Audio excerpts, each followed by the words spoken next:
Antes de mais, gostaria de agradecer mais uma vez o convite para estar aqui presente nas quintas jornadas da assistência hospitalar espírita, com muita alegria que o faço, porque acho que nós, que somos espíritas, que seguimos esta doutrina, também uma das nossas, não sei se posso dizer funções, é transmitir o nosso conhecimento, é passar a informação, o conhecimento, e portanto aqui temos esta oportunidade de fazer. Por isso, muito obrigada pelo convite.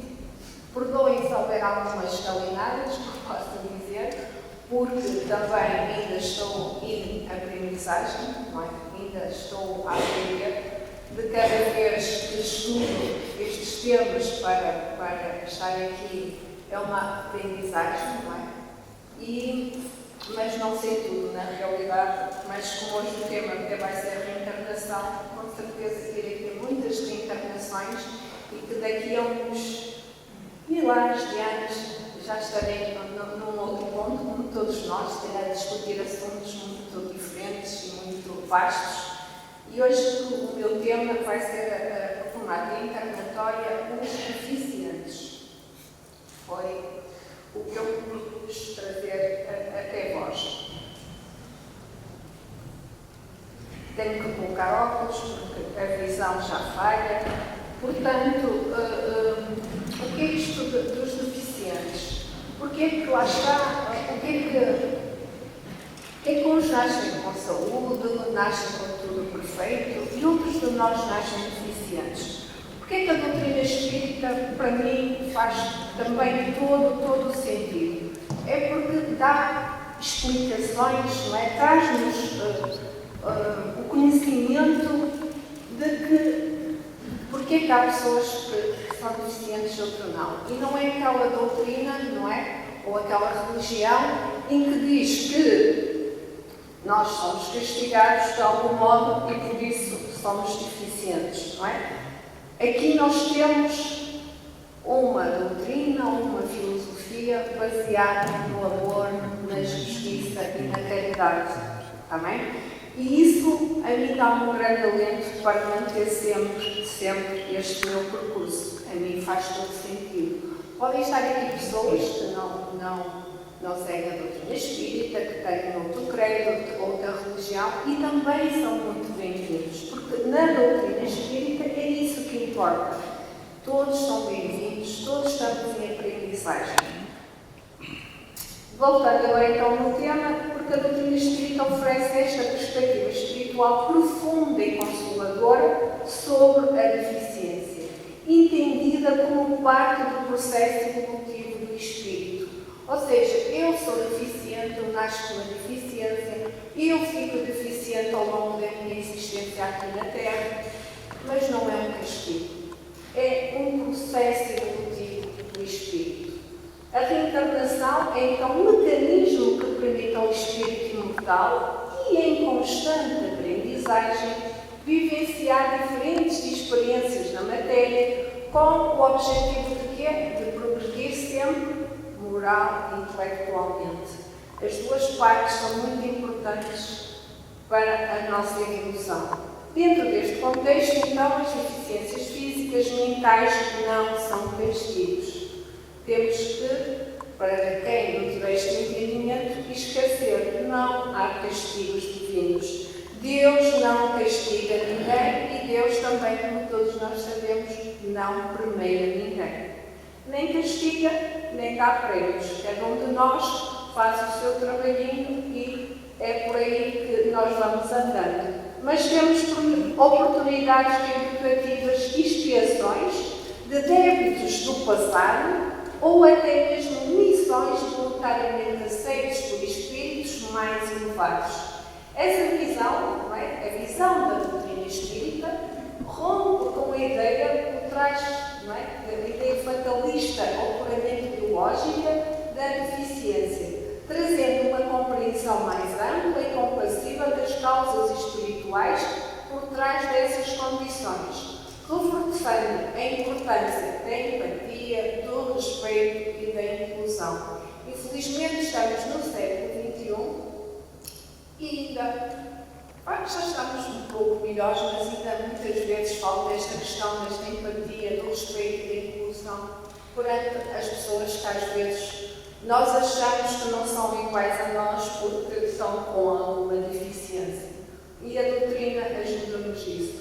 Assim, a problemática encarnatória dos deficientes insere-se num processo mais amplo da justiça divina e amor universal, onde cada existência é uma etapa muito significativa para a nossa perfeição espiritual, que no fundo é o que interessa. Quais são então o objetivo da encarnação? Eu não sei se me vão depois se repetir nisto, porque é sempre, às vezes, um dos problemas que há nestas jornadas é que nos dão um tempo e depois às vezes nós vamos buscar bases comuns e acabamos alguns por dizer depois a mesma coisa. Eu hoje tive a sorte de ser a primeira, se alguém repetir vão ser os meus companheiros que eu estou a dizer que estão a falar em primeiro lugar, por isso tem essa vantagem. No livro dos Espíritos, na pergunta 132, perguntam lá qual é o objetivo então da encarnação dos Espíritos. Porquê que nós reencarnamos? E a resposta é: Deus impõe com o fim de levá-los à perfeição. Portanto, para nós nos aperfeiçoarmos, temos que reencarnar. Temos várias existências. E isso, a todos nós, a mim dá uma imensa alegria. Eu saber que, mesmo que eu agora, lá está, mesmo que eu agora faça coisas menos corretas, mesmo que eu até venha a perder um braço ou até uma perna, sei lá, enfim, ainda durante a minha existência, eu vou ter depois outras existências e que se calhar vou ter outras capacidades, outros atributos para conseguir levar as minhas missões, as minhas tarefas até ao fim. Portanto, isso dá-nos logo alento para a gente, no fundo, aguentar as expiações. Para uns é uma expiação, para a maioria de nós ainda é uma expiação, para outros uma missão. Mas para chegar a essa perfeição devem sofrer todas as vicissitudes da existência corporal. E isto é que está a expiação. A encarnação tem ainda um outro objetivo, que é de colocar o espírito em condições de enfrentar a sua parte na obra da criação. É para executá-la que em cada mundo ele toma um instrumento em harmonia com a matéria essencial desse mundo. Porque nós sabemos que o nosso bem espírito que nós temos agora aqui, não é? Neste planeta Terra, não é? Que ajudou depois a formar um corpo espírito, um corpo físico, num outro planeta. O meu perispírito vai usar a matéria, não é? Desse planeta, desse fluido cósmico universal, e vai ficar, pode ser efeito deste, não é? De uma forma sucinta. E nesse ponto a gente, no fundo, tem um corpo conforme as necessidades que também tem que passar. Dessa mesma maneira, não é? Concorrendo para a obra geral, vai também progredir. E depois dá um comentário de Kardec, que ele diz que a ação dos seres corpóreos é necessária à marcha do universo. Mas Deus, na sua sabedoria, quis que eles estivessem nessa mesma ação, que eles encontrassem um meio de progredir e de se aproximarem dele. É assim que, por uma lei admirável, que é esta da encarnação, tudo se encadeia, tudo é se ligar na natureza.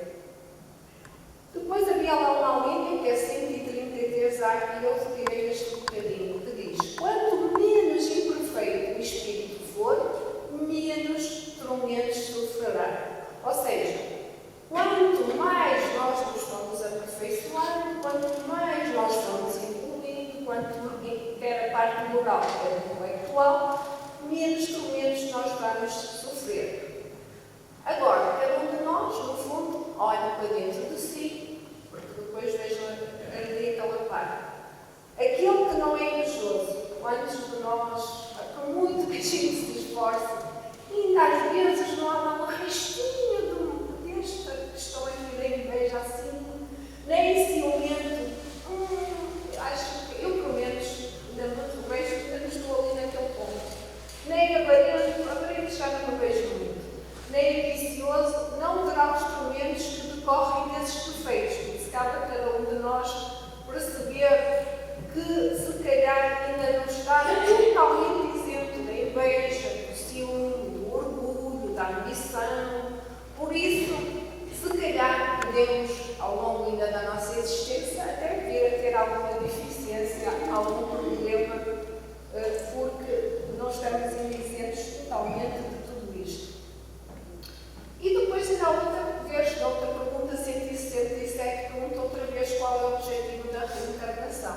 e volta a reforçar a expiação e a melhoria progressiva da humanidade. Senão, portanto, onde estaria a justiça divina? Como se explicava tantas diferenças que existem no nosso planeta, não é? Como se Deus, nós não conseguimos, às vezes eu debate, perguntarmos, não é? Não conseguimos entender Deus, a gente ainda tem por muito que se esforce por tentar pôr Deus como nós, já que eu estava a dizer isso com o doutor José Castro, que nós temos muita dificuldade em compreender Deus. Por isso, imaginem, Deus, que é Deus, que a gente não consegue perceber, a escolher umas pessoas para serem felizes e outras infelizes, a escolher uns para nascerem ricos, outros nascerem pobres, isso não fazia sentido, não seria Deus, não é? Seria algo, mas não Deus. Continuando aqui, e depois nós temos esta lei da causa e efeito. Nós todos sabemos, nós todos que estamos na doutrina espírita, mas como eu disse, pode haver aqui pessoas que não estejam, que não tenham este conhecimento. Tudo o que nós fazemos, nós no fundo somos livres de fazer. Porque Deus, na sua divina bondade, criou-nos e deixa-nos escolher o que nós queremos fazer. Mas nós sabemos que eu posso fazer o que eu quero, mas nem tudo me convém fazer, porque depois vai haver esta lei da causa e efeito. Eu faço, mas depois terei que pagar as minhas faturas daquilo que eu decidi fazer. E as dificuldades enfrentadas por uma pessoa, como as deficiências, podem ser resultado então de ações passadas, seja até já nesta vida ou em vidas anteriores. Imaginem que eu resolvo ir na autoestrada e resolvo ir a 200. Tenho um acidente e fico tetraplégica, paraplégica, perco as pernas. Foi nesta vida uma decisão minha, não tem nada a ver pode ter a ver também noutras vidas com o que eu tenha feito e nesta ter passado essa prova, mas no fundo eu naquele momento decidi ir em excesso de velocidade. Essas experiências servem como oportunidades de aprendizagem e evolução espiritual. Qual é o propósito da encarnação? É uma oportunidade de reparação, aprendizagem, volto a reforçar o crescimento moral e intelectual. A deficiência pode ser compreendida de diferentes maneiras. Então, expiação de débitos passados, uma ação educativa do espírito e pode haver missões espirituais para nos dar exemplos de superação. Quando a gente às vezes vê pessoas, não é, deficientes e que lutam e que são aqueles exemplos que nós temos assim, pá, se eu tivesse aquela deficiência de maneira nenhuma ia estar com aquela alegria ou com aquele bom humor. Podem ser exemplos dessa superação. Aqui é muito, muito importante. Isto tudo é a importância do amor e da compreensão. Todos somos espíritos. Tem esta noção. Todos somos espíritos em evolução, merecedores de amor, de respeito e compreensão. As dificuldades físicas, mentais, intelectuais, seja que tipo de dificuldade for, não diminuem o valor do ser humano.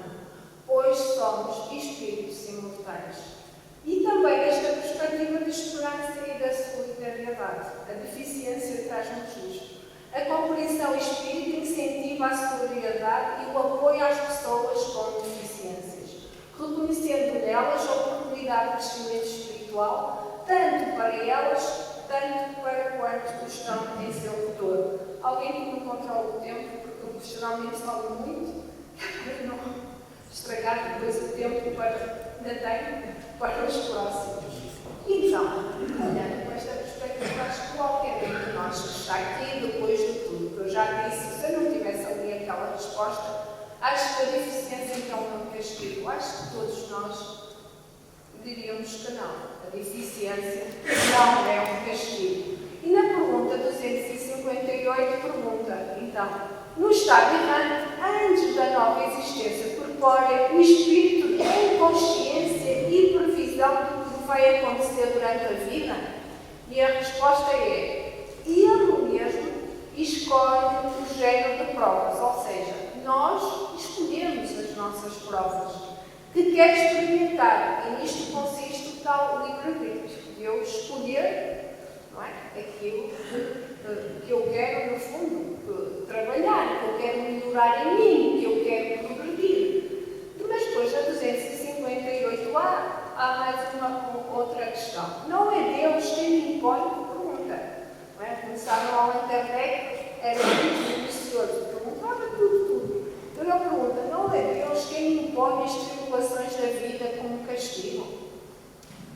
E a resposta é: nada acontece, ou seja, nada acontece sem a permissão de Deus, porque foi Ele quem estabeleceu todas as leis que regem o universo. Perguntei então por que Ele fez esta lei e não outra, dando ao Espírito a liberdade de escolha, deixa-lhe toda a responsabilidade dos seus atos e das suas consequências. Ou seja, nós somos responsáveis por todos os nossos atos e todos temos que ter a consciência de que vamos ter uma consequência disso. Nada lhe dificulta o seu futuro. O caminho do bem está à sua frente, assim como o do mal. O que é que nós escolhemos? É a nossa opção. Se sucumbir, ouviram? Ainda lhe resta uma consolação. A de que nem tudo acabou para ele. Foi aquilo que eu disse há bocado. É que nós temos esta consolação. Nós podemos escolher mal, mas não terminou tudo, não acabou tudo. Não vamos desistir por isso. Pois Deus, na sua bondade, permite-lhe recomeçar o que foi mal feito. Aliás, é necessário distinguir o que é obra da vontade de Deus e o que é da vontade do homem. E lá tem este exemplo. Se um perigo vos ameaça, não fostes vós que o criaste, mas Deus. Tiveste, porém, a vontade de vos expor-vos ao perigo. Ou seja, se eu tiver aqui um perigo, e eu sei, até tenho noção que está ali aquele perigo, mas eu é que vou decidir ir para ele. Quando eu há bocado disse, eu vou na autoestrada, tenho que ir a 120, eu vou a 200, é uma escolha minha. Eu sei que aquilo é um perigo. Não é? Se eu tiver algum problema, foi uma decisão minha, porque consideraste o meio para atingir o fim. E Deus permite, às vezes, que estas coisas, lá está, que as nossas escolhas. E depois, na 259, pergunta outra vez: se o Espírito escolhe o género de provas que deve sofrer, todas as tribulações da vida foram previstas e escolhidas por nós, não ver, ele reforça, queremos saber até ao fim. E a resposta é: todas não é bem o termo. Pois não se pode dizer que escolheste e previste tudo o que vos acontece no mundo, até as menores coisas. Escolhestes o género de provas. Os detalhes são consequência da posição escolhida. Ou seja, nós escolhemos, mas não é bem tudo. É mais o género das provas. Depois, na 262, ele pergunta: como é que o Espírito, que em sua origem é simples e ignorante e sem nenhuma experiência, pode escolher uma existência com conhecimento de causa e ser responsável pela sua escolha? E aqui a resposta é muito interessante também. Deus supra a sua inexperiência, traçando-lhe o caminho que deve seguir, como faz com uma criança desde o berço. Ou seja, se nós ainda estamos naquela parte de simples, ignorante e sem grandes capacidades, não é? Deus traça, delineia o nosso caminho. Nós, no fundo, fazemos como uma criança. Mas depois, conforme nós vamos progredindo, nós vamos evoluindo, nós vamos adquirindo quer o conhecimento moral, quer o conhecimento intelectual, Ele vai-nos deixando pouco a pouco a liberdade de escolher, à medida que o nosso livre-arbítrio se vai desenvolvendo. E então que aí, estou a ver o grande problema. Imagina, estamos já mais evoluídos, já tenho mais conhecimento, já tenho mais, no fundo, capacidade e é onde há o grande problema. É então que ele muitas vezes se extravia, não é? É quando nós mais acabamos por, às vezes, fazer escolhas não tão positivas, tomando um mau caminho por não ouvir o conselho dos bons espíritos. No fundo, a gente até pode pensar que fazemos um pouco isso aos nossos pais, não é? Quando somos crianças, os nossos pais não dão o nosso caminho, não nos deixam fazer certas coisas e depois nós vamos crescendo, vamos tomando a maturidade, vamos tomando conta da nossa vida, não é? No fundo, e vamos fazendo opções que foram as que a gente escolheu, podem não ser o melhor, mas lá está, segundo o que vemos atrás, às vezes é o melhor que envia uma passar. E é isso que podemos chamar aqui a queda quando a gente resolve fazer as coisas e claro que depois vem, como há bocado disse, tudo tem a lei de causa e efeito. Quando o espírito goza do seu livre-arbítrio, a escolha da existência corporal depende sempre exclusivamente da sua vontade, ou essa existência pode lhe ser imposta pela vontade de Deus como expiação? E aqui a resposta é que Deus sabe esperar, não precipita a expiação. Entretanto, pode impor certa existência ao espírito quando este, pela sua inferioridade ou má vontade, não está apto a compreender. Está bem? Nós vemos muitas vezes, ou lemos, enfim, o que pode, que alguns de nós, não é? Alguns espíritos, estamos tão enraizados naquilo que a gente quer, estamos tão enraizados, sei lá, no mal, em querer fazer o mal e em querer manter aquela postura que não queremos mesmo mudarmos de jeito nenhum. E aí acabamos por ter que não é? Tem que haver aqui quase ser obrigados, quase ser imposta esta reinterpretação, para nós nos adentrarmos, não ficávamos ali naquela monoideia sempre, e não íamos andar para a frente. O espírito pode escolher nascer com deficiência como meio de aprendizagem ou de reparação. Por isso, nós podemos escolher isso. Ou, então, somos tão enraizados na questão do mal e que é para mim ser uma coisa tão negativa que acaba por ter que ser imposto mesmo o nosso nascimento com essa deficiência. Depois, na 804, há outra pergunta que diz: por que Deus não entregou as mesmas aptidões a todos os homens? Por que nascem então as pessoas com deficiências? E a resposta é: Deus criou iguais todos os espíritos. Não é? Mas cada um deles vive há mais ou menos tempo e, por conseguinte, tem feito maior ou menor soma de aquisições. A diferença entre eles está na diversidade dos graus de experiência alcançada e na vontade com que trabalham, vontade que é o livre-arbítrio. Daí se aperfeiçoarem uns mais rapidamente do que outros, o que vai dando também aptidões muito diversas a cada um de nós. Portanto, nós vamos todos começar criados simples e ignorantes, todos partimos da mesma condição, todos nos vai sendo dado o livre-arbítrio conforme nós vamos evoluindo, nós vamos escolhendo e é por aí que depois não temos todos, no fundo, as mesmas aptidões, as mesmas capacidades. Qual então o objetivo da providência ao criar seres desgraçados como os cretinos e idiotas, não é? E a resposta é que são espíritos sem expiação que habitam nesses corpos.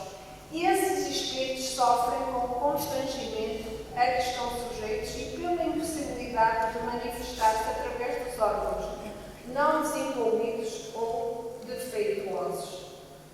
Então não é exato dizer que os órgãos não exercem influência sobre as faculdades?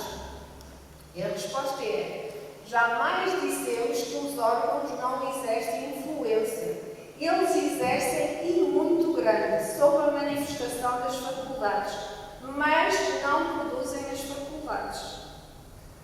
Esta é a diferença. Um bom músico com um mau instrumento não fará música, o que não impede de ser um bom músico. Ou seja, imaginem que eu sou um espírito muito inteligente, com muitas capacidades, e nasci num corpo em que a minha mente, o meu cérebro, não acompanha essa inteligência. Portanto, o meu corpo não permite que eu dê ao mar a essa inteligência. Um dos motivos, algumas coisas que eu li, e depois tenho ali mais à frente, imaginem que na minha vida anterior, eu, por esse meu grau de inteligência, criei um veneno muito mau que eliminou uma série de pessoas. Ok? Eu era extremamente inteligente, e quis aplicar a inteligência para criar um medicamento que fosse salvar e criar um veneno. A minha inteligência acabei por fazer muito mal, se calhar numa outra existência, para eu compor essa parte, peço até como prova nascer de um corpo que me impeça de pôr em uso a minha inteligência. E, por isso, eu sou um espírito muito inteligente, mas o meu corpo, os meus órgãos estão a limitar essa inteligência. Mas não quer dizer, quando eu vejo alguém, lá está, que não tem uma capacidade, esteja ali um espírito que também não tem capacidade. Não, pode ser um espírito extremamente inteligente, mas limitado, neste caso, pelos órgãos do corpo. É necessário distinguir o estado normal do estado patológico. No estado normal, a moral supera o obstáculo material, mas há casos em que a matéria oferece uma tal resistência que as manifestações são entravadas ou desnaturadas, como na idiotia e na loucura. Esses são casos patológicos e em estado a alma não goza de toda a sua liberdade. A própria lei humana isenta de responsabilidade estas pessoas. Depois, na pergunta 371 é: a opinião de que os cretinos e os idiotas teriam uma alma de natureza inferior, já expliquei isto, tem fundamento nós acharmos que eles são inferiores só porque não? Não, eles têm uma alma humana, frequentemente, até como há bocado estava a dizer, mais inteligente do que o que pensais. O que sofre é com a insuficiência dos meios de que dispõe para se comunicar. Como o mudo sofre por não poder falar. É engraçado, aqui em relação ao mundo eu estou-me a rir porque, por exemplo, vamos dar um exemplo, alguém que com a sua oratória, imagina que eu hoje, em vez de estar aqui a fazer esta palestra, estava aqui a incentivar-nos a todos aqui para irmos praticar a cerimónia. Eu tinha essa capacidade imensa de estar aqui, pôr as massas todas a meu favor, para irmos fazer aí qualquer coisa muito negativa para a humanidade. Se calhar numa outra minha existência, usei a minha oratória. Não vai, estou a dar um exemplo, isto ninguém sabe, não é? Então, nasce mudo, nasce sem a capacidade de poder usar para perceber que usei a fala, usei um dom, que até era oratória, a capacidade de levar as massas a fazer o que eu queria, para todos irmos praticar mal. Pode ser uma justificação para, às vezes, isso acontecer. A deficiência, por isso, pode ser uma consequência de atos passados e o corpo limitado não significa limitação do espírito. E qual então o mérito da existência para seres como os idiotas e os cretinos, não podendo fazer o bem nem o mal, não podem progredir? É uma expiação imposta ao abuso que tenham feito de certas faculdades. É um tempo de suspensão. Um corpo de idiota pode então conter um espírito que estivesse animado um homem de gênio, como eu já disse há um bocado, sim.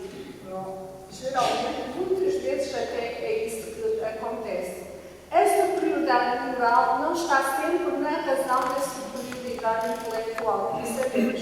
Há uns que evoluem mais na parte moral, outros na parte intelectual. Os maiores génios podem ter muito a espiar, como eu disse. Se a gente olhar para a história, não é? Quantos génios, quantos cientistas maravilhosos, com muitas capacidades, não a usaram para fazer as bombas atómicas, sei lá, para fazer armas, para fazer uma série de coisas para destruição. Os entraves que o espírito prova em suas manifestações são para ele como as cadeias que constrangem os movimentos de um homem vigoroso. Pode-se dizer que os cretinos e idiotas são extraviados do cérebro, como o coxo é das pernas e o cego dos olhos.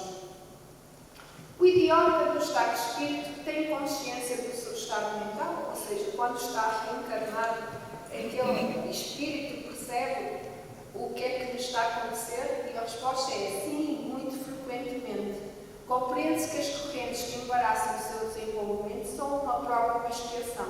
Já viram o que é? Eu, não é? Estou no corpo, totalmente que não consigo comunicar, não consigo dizer nada, mas o meu espírito tem a percepção daquilo tudo. Até quer falar, até quer dizer coisas e não consegue. Daí a expiação. Eu acho que deve ser assim algo tormentoso, não é? Para aquele espírito, o estar a compreender as coisas que estão à sua volta, o estar a ter a percepção. E daí vem depois a aprendizagem. A vida está cheia de exemplos que provam que a deficiência, seja ela uma limitação física ou mental, é mais um meio de que Deus serve para promover o progresso dos seus filhos, como resposta às suas atitudes desequilibradas. Emmanuel ensina-nos que as doenças do corpo, que se manifestam sob a forma de defeitos e deformidades, interrupções sanguíneas, mutilações, inquietações, fobias complexas, são oportunidades concedidas pela misericórdia divina para corrigirmos o nosso passado e que hoje vamos poder reparar a fim de enfrentarmos o futuro. Desculpa, ainda demais. Deus não procede desta forma para nos castigar. Daqui, pelo menos, acho que quem é espírita sabe isso. Volto a dizer, quem não for, que saia daqui com esta noção, que Deus não castiga ninguém. Nada. Mas também não nos dá prémios, cada qual faz o seu trabalho. Mas para nos mostrar que somos uma grande força e que deve ser canalizada para a autossuperação. As deficiências estão ligadas a atos desequilibrados cometidos pelo espírito noutras encarnações. Mas face a uma limitação física ou mental de qualquer pessoa, o melhor que há a fazer é evitar imaginar, no fundo foi o que eu tive aqui há bocadinho para fazer, a tentar imaginar ou supor, mas eles não me interessa isso, não é? Eu cá estava, que é o que eles dizem. O melhor que há a fazer é evitar imaginar ou supor que terá sido a causa da sua difícil experiência atual, uma vez que cada indivíduo é único, sendo também única a sua causa. Portanto, podemos dar ilações, mas não é isso que interessa. Quando estamos alguém que tem uma deficiência, estamos ali a pensar, se calhar fez isto e aquilo, se calhar é por isso que agora está com isto. Não, isso nem se deve fazer. Portanto, não importa, ele está a passar por aquilo, não importa a causa. Cada um de nós, como ali diz, cada um é único. Portanto, a causa vai ser única. Não importa, eu estava um bocado ali a dizer aquilo, mas pode nem ter nada a ver. A gente não pode agora olhar para o mundo e achar que ele tem que fazer para o laboratório. É a conclusão disto. E depois, no livro da Religião dos Espíritos, para não ser só o livro dos Espíritos, também encontrei isto no capítulo Se Tiveres Amor, em que o Espírito Emmanuel discorre sobre as consequências espirituais das más ações e da corrupção. E ele, lá está, pode ser uma das causas, mas não importa, como eu digo, mas fazedores de guerra que depravaram a confiança do povo, com o conhecente apetite de sangue e ouro, legisladores despotas que prometeram autoridade, magnatas do comércio, que se agregaram ao pão, agravando a menura do próximo, profissionais do direito que buscaram torturar a verdade em proveito do crime, seja qual for o motivo de várias coisas que a gente possa ter feito, vai ter uma consequência. Não importa a gente olhar para essas pessoas e estar a tentar cogitar o que seria. E Manuel descreve como é que estes indivíduos, como é que se entregam à crueldade, à injustiça e vícios, podem sofrer depois desequilíbrios mentais que os acompanham após a morte, levando-os a reencarnar em condições difíceis como parte do progresso do processo de regeneração. Esta passagem anterior ilustra essa visão. E lá está, governantes tiranos, enfim, não importa. Tudo vai progredir. E acima de tudo, é isso que nós temos que pensar. Se eu hoje estou com uma deficiência, ou se eu hoje vou ganhar uma deficiência, mesmo não tendo nenhuma, durante ainda o tempo em que estou encarnada, estou a pôr já as minhas faturas em dia. Não é? Estou a pagar as minhas faturas. Estou já a fazer pagamentos. Portanto, já estou a dar um passinho mais para a frente.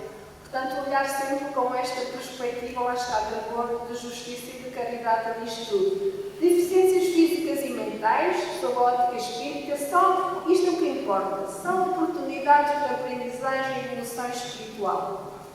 Ele sugere, isto já é neste livro do processo educativo que está ali, que também gostei muito e encontrei, e neste livro ele diz isso, deficiências físicas e mentais, sob a ótica espírita, são oportunidades de aprendizagem.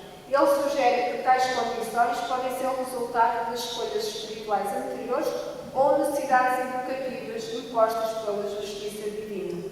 Num trecho aqui deste livro, Novaes observa que há crianças que rejeitam, porque também há muitos de nós que sabemos que vamos ter uma reencarnação muito complexa e que, não a queremos. Então, há crianças que rejeitam tão fortemente a encarnação atual que os membros da sua família, o ambiente em que retornaram, se alheiam até da realidade. Ele, por exemplo, mas volta a dizer, vamos agora pensar que é tudo linear, está bem?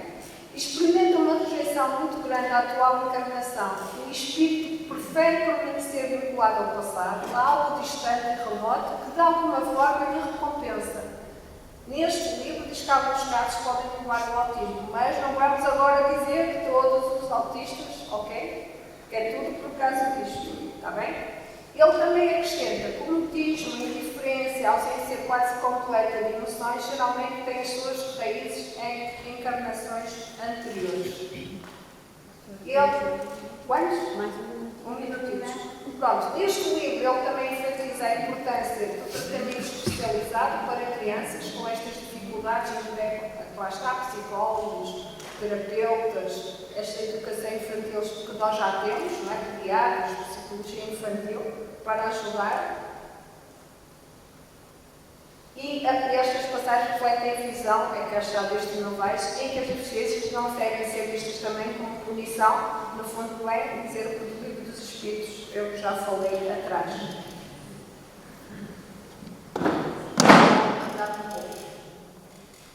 Aqui, passando do mundo superior ao outro inferior, consegue o espírito integralmente na pergunta 805. As faculdades adquiridas, sim, já dissemos que o espírito progrediu não retrocede. Ainda há bocado de manhã estamos aqui a dizer isso. Isto é outra coisa que nos dá muito alento, nós não andamos mais para trás. Portanto, a deficiência, como os regastros de débitos espirituais, é resultado de ações negativas nas nossas existências anteriores, como já falei.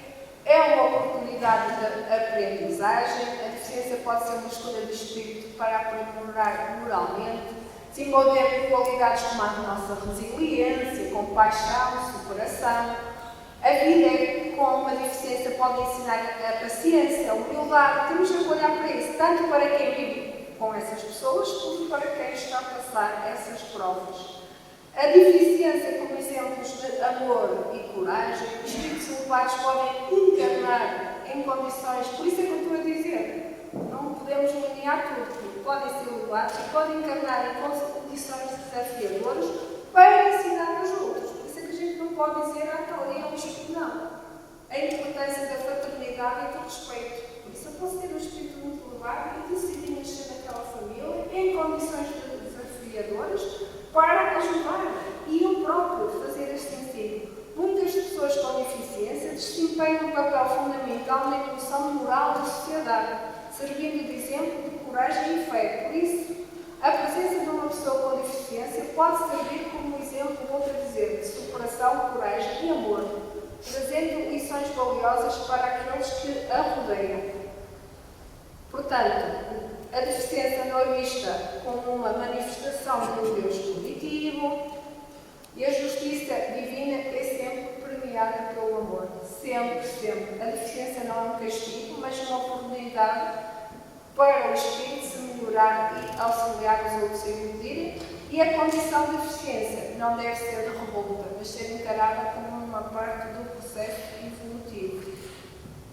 A pessoa com deficiência, como qualquer outro ser humano, tem o direito de aprender, crescer e participar ativamente na sociedade. Ainda nos falta muito para nós, como sociedade, para trabalharmos isto. Muitas vezes são vistos pela sociedade como algo que limita o seu potencial, mas segundo a visão espírita, as limitações físicas ou mentais podem ser compensadas por recursos espirituais e morais imensos que a pessoa possui.